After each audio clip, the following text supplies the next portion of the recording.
आप सभी को अभिनंदन, नमस्कार। दीपावली की हार्दिक शुभकामनाएं।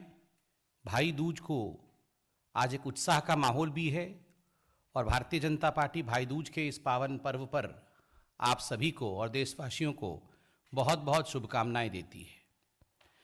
आज एक गंभीर विषय को लेकर हम यहाँ एकत्रित हुए हैं और ये प्रेस कॉन्फ्रेंस चल रहा है।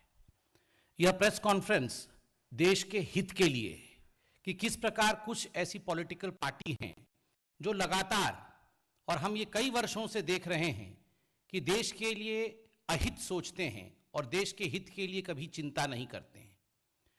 बंधुगण, ये हम सब के लिए खुशखबरी है कि जम्मू और कश्मीर में आर्टिकल 370 के एब्रोगेशन के बाद जिस प्रकार से पंचायती राज एक्ट में संशोधन करके डीडीसी, डिस्ट्रिक्ट डेवलपमेंट काउंसिल के चुनाव हो रहे हैं और वो पहली बार हो रहे हैं, ये अपने आप में नरेंद्र मोदी जी का जो सपना है, सबका साथ, सबका विकास और सबका विश्वास, उसके माध्यम से किस प्रकार डेवलपमेंट और विकास जड़ों तक पहुंच सके, और खास करके उस जम्मू कश्मीर में जहां कई वर्षों तक अनुच्छेद 370 के कारण डेवलपमेंट नहीं पहुंच पाया था, कुछ वर्गों के साथ एक तरह से अलगाववाद का रुख अपनाया गया था, चाहे वो दलित हो चाहे वो महिला हो, तो वहां डेवलपमेंट कैसे पहुंचे, डीडीसी के चुनाव हो रहे हैं।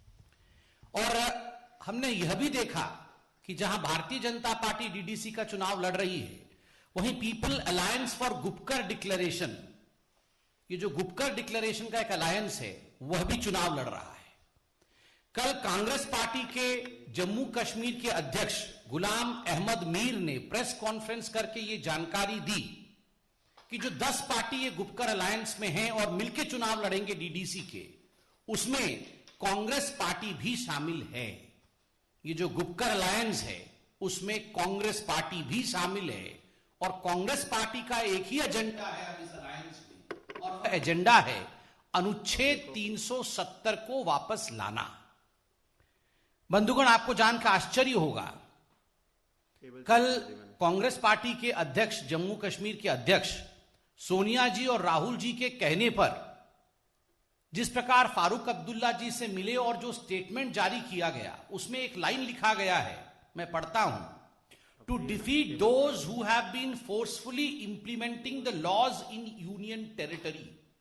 कि ये जो गुपकर अलायंस है उसका मुख्य उद्देश्य है कि जो लोग बाध्यतम, फोर्सफुली जम्मू कश्मीर में कानून को थोप रहे हैं, उन शक्तियों को हराना है। मैं सोनिया जी से और राहुल जी से पूछना चाहता हूं, क्या मतलब है इस वक्तव्य का? फोर्सफुली इंप्लीमेंटिंग किसके कानून है? ये कोई चाइना के तो कानून नहीं है, ये कोई पाकिस्तान के तो कानून नहीं है, ये कानून किसका है? यह कानून हिंदुस्तान का है। कौन बनाता है ये कानून?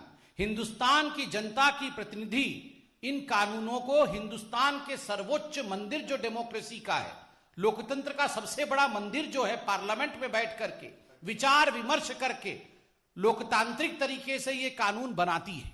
फिर आप कह रहे हैं कि हम फोर्सफुली इंप्लीमेंट कर रहे हैं, और आप उन लोगों को हराना चाहते हैं जो लोग हिंदुस्तान का कानून हिंदुस्तान के मिट्टी में इंप्लीमेंट करना चाहते हैं। यह बहुत ही धिक्कार का विषय है। बंधुगण, मैं राहुल गांधी जी से और सोनिया गांधी जी से पूछना चाहता हूं, आप आज गुपकर अलायंस में हैं, इस अलायंस में एक पार्टी कह रही है कि हम चीन के साथ मिलकर के आर्टिकल 370 वापस लाएंगे। आपको याद होगा फारूक अब्दुल्ला क्या कह रहे हैं? फारूक अब्दुल्ला कह रहे हैं हम चीन के साथ मिलकर आर्टिकल 370 वापस लेकर आएंगे।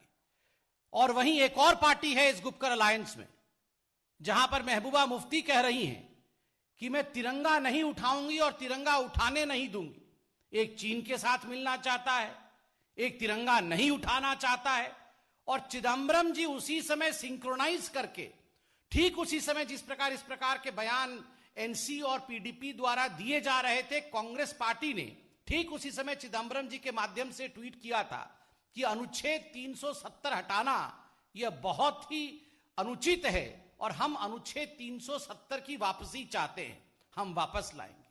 Just connect the dots my friend. जिस दिन अनुच्छेद 370 पे डिबेट और डिस्कशन पार्लियामेंट में हुआ था, कांग्रेस पार्टी, आप याद करिए वो दृश्य, सोनिया गांधी जी इशारा करती हैं और तुरंत अधीर रंजन चौधरी खड़े हो जाते हैं और अमित शाह पर हमलावर होकर कहते हैं कि आप अनुच्छेद 370 पर हिंदुस्तान की पार्लियामेंट में कैसे डिस्कशन कर सकते हैं? यह तो बायलैटरल मसला है, बिना पाकिस्तान की अनुमति के हिंदुस्तान के पार्लियामेंट में यह डिस्कशन कैसे हो सकता है? ये सारी चीजें, if you connect the dots you find that right from the day one till today everything stands connected. ये सब जुड़े हुए हैं। उस समय अनुच्छेद 370 पे डिस्कशन नहीं कराने की इच्छा, आर्टिकल 370 ना हटे, बाद में कोई तिरंगा ना उठाए, चीन की सहायता से किस प्रकार अनुच्छेद 370 वापस आए, ये गुपकर है या गुप्तचर है? मैं ये सवाल पूछना चाहता हूं। ये कौन सा अलायंस है? ये जो गुप्तचर अलायंस है, ये गुप्तचर अलायंस क्या चाहती है? ये गुप्तचर अलायंस वही चाहती है जो पाकिस्तान चाहता है। ये गुप्तचर अलायंस वही चाहती है जो हिंदुस्तान के दुश्मन देश चाहते हैं। पाकिस्तान ने हर फोरम में जाकर आर्टिकल 370 के एब्रोगेशन को लेकर अपनी आवाज को बुलंद किया। पाकिस्तान हर जगह कह रही है कि अनुच्छेद 370 हटना अच्छी बात नहीं है और अनुच्छेद 370 वापस आना चाहिए। वो संयुक्त राष्ट्र तक चली गई और ये जो गुप्तचर अलायंस है, ये गुप्तचर अलायंस भी वही कह रही है और उसमें राहुल जी और सोनिया जी सम्मिलित है। आज मैं एक बात यहां सोनिया गांधी जी से और राहुल गांधी जी से पूछना चाहता हूं। चूंकि आप इस अलायंस में हैं, जो कहा गया एनसी द्वारा कि चीन के साथ मिलकर अनुच्छेद 370 वापस लाएंगे, जो कहा गया पीडीपी द्वारा कि हम तिरंगे को हाथ नहीं लगाएंगे और किसी को हाथ लगाने नहीं देंगे, आप इसके पीछे हैं या नहीं है? आप इनको रिजेक्ट करते हैं या इनको सपोर्ट करते हैं? आप इन वाक्यों के साथ खड़े हैं या इन वाक्यों के विरोध में खड़े हैं? मैं तो बिल्कुल सच कहता हूं आज, और बीजेपी बिल्कुल एक्सपोज करना चाहती है। इन सब की सांठगांठ है और राहुल और सोनिया जी के सांठगांठ से ही, चाहे वो पीडीपी हो चाहे फारूक जी हो, इन्होंने इस प्रकार के बयान दिए हैं। जहां तक राहुल गांधी जी का सवाल है, आपने उनका स्टेलार परफॉर्मेंस, विराट परफॉर्मेंस तो देखा ही होगा। बिहार में अभी हुआ है, कितना कमाल का स्ट्राइक रेट रहा है वहां पर। बिहार की जनता ने बिल्कुल स्पष्ट वाक्यों में राहुल गांधी जी को और कांग्रेस पार्टी को कहा है, चुप कर, देश के विरोध में ना बोल। Surgical strike, air strike, article 370, चीन, इन सभी विषयों को लेकर जिस प्रकार के वक्तव्य राहुल गांधी जी ने दिया था, प्रधानमंत्री को कायर कहा था, देश को डरा हुआ, छुपा हुआ, हरा हुआ कहा था, जनता ने बिहार में राहुल गांधी जी को चुप कर कहा है और यहां आकर ये चले हैं बनने गुपकर। जिनको चुपकर कहा गया वो गुपकर बनने चले हैं। बंधुगण, ये जो पार्टनरशिप है, एनसी, पीडीपी, राहुल जी, सोनिया जी, एमओयू, चीन, पाकिस्तान, संयुक्त राष्ट्र में पाकिस्तान राहुल जी के नाम से पहला वाक्य ड्रोसियर में देता है, ये क्या है? ये जो पार्टनरशिप है, इस पार्टनरशिप के पीछे क्या राज है? इसके विषय में कौन जवाब देगा? राहुल जी, आपके लिए आज शिवानंद तिवारी जी ने बिल्कुल सही शब्दों का प्रयोग किया है कि आप पिकनिकिंग प्रेसिडेंट हैं। आप जिसका स्पर्श करते हैं उसका वजूद समाप्त हो जाता है। आप साइकिल पर बैठे, आज साइकिल की क्या हाल है, बाद में आपको साइकिल के कैरियर से उतारना पड़ा।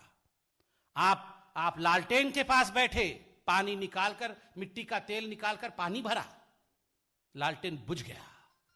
जिसको जिसको छुआ है वो सब बुझ गया है, मिट गया है। और आज हम तो छोड़िए, भारतीय जनता पार्टी तो हमेशा सच्चाई कहती है, आज आपके साथी सच्चाई कह रहे हैं। आपको आपके साथी शिवानंद तिवारी जी कह रहे हैं कि आप नॉन परफॉर्मिंग पिकनिकिंग प्रेसिडेंट, एनपीपीपी हैं, नॉन परफॉर्मिंग पिकनिकिंग प्रेसिडेंट। हम तो शुरू से ही कह रहे हैं आप एनपीए हैं, नॉन परफॉर्मिंग एसेट है, और अब तो आपके साथी कह रहे हैं आप नॉन परफॉर्मिंग पिकनिकिंग प्रेसिडेंट है, आप पिकनिक करते रहते हैं। और वैसे में ये चले हैं गुपकर अलायंस बनाने के लिए। उनका भी क्या हश्र होगा वह भी आप देखना। साइकिल भी नहीं रही, लालटेन भी समाप्त हो गया है, ये गुप्तचरों का भी वही होगा। And at the and I would say this alliance is an unholy alliance, not only in the combination, unholy for the country. ये देश के लिए सही अलायंस नहीं है। और ये एक नर्वस एंड अनफॉर्म्ड अलायंस है. This alliance is a nervous and unformed alliance. They're nervous that if people of Jammu and Kashmir taste the taste of development, it's but natural that they will say goodbye to all these political parties which form the Gupkar alliance. If they taste the taste of development, they will never stand in support of separatism. They will always stand for Vikaswad, which Narendra Modi ji said recently in the Dhanyavad Gyapan speech after Bihar election. मैं इतना ही कहना चाहूंगा, और कोई सवाल आपके मन में हो तो अवश्य पूछिए. Yes sir.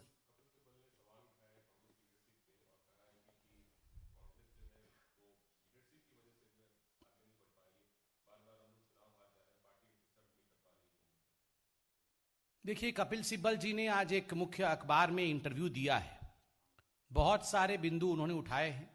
वैसे तो वो उनके पार्टी का विषय है, इस पर हम टिप्पणी नहीं करते हैं.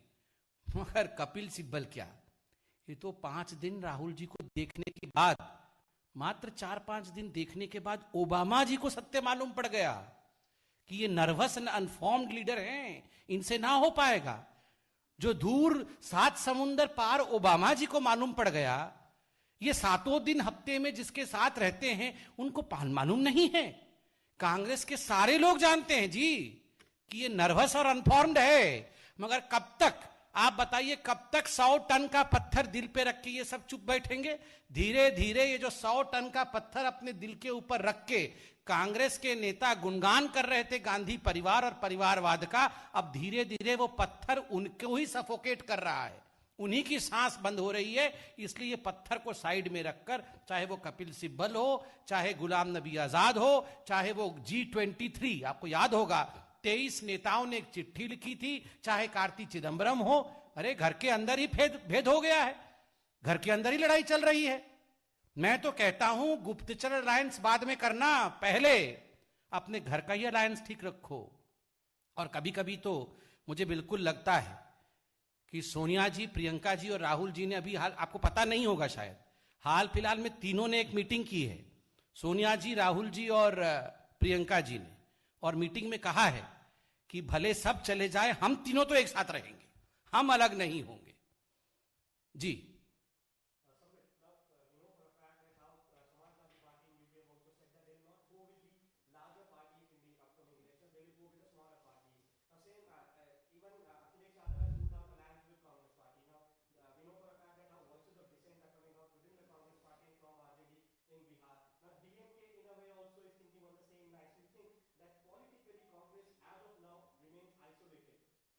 See, as far as Congress is concerned, why is Congress isolated is a larger question. Not only outside of the Congress party, but within the Congress party also, the Gandhi family, particularly Sonia ji and Rahul Gandhi, stand isolated. The reason for this isolation is the ideology of the Congress party. The ideology of the Congress party since long, since its inception, has been threefold. 1, casteism or casteist politics. 2, appeasement politics. And 3, the family fiefdom politics, politics of family fiefdom. Modi ji, right from day one, our leader has maintained and strongly said that वो युग समाप्त हो गया जब हिंदुस्तान की जनता परिवारवाद के लिए खड़ी होती है, जब हिंदुस्तान की जनता विकासवाद के लिए नहीं खड़ी होती है. तुष्टीकरण, जातिवाद और परिवार की राजनीति समाप्त हो रही है, इसलिए कांग्रेस पार्टी अब आइसोलेशन में है. And the ones who have realized that development is the only aim are the ones who will survive. And this is what happened in Bihar.